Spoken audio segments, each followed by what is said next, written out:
This feature helps you update your listing titles and tags, which are really important for Etsy search. When you open the SEO optimization tool, you might need to choose your Etsy account and then pick the type of listings you want to edit, like drafts or active listings. For example, if you've just uploaded a bunch of new listings but haven't published them yet, you choose the draft option. The tool will then download those listings and you'll see them with images, titles, tags, and the last time they were updated. Once that's done, you can click on any listing to edit its title and tags. You'll be able to type in a new title, up to 140 characters, and add or remove tags, up to 13 total, each no longer than 20 characters. The tags you add will turn green if they're valid.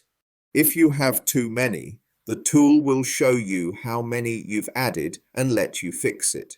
You can also paste multiple tags separated with commas, which is really handy if you use the same ones often. The tool will automatically pick the first 13, but you can adjust them if needed. If you have too many tags, the tag title will change color to warn you.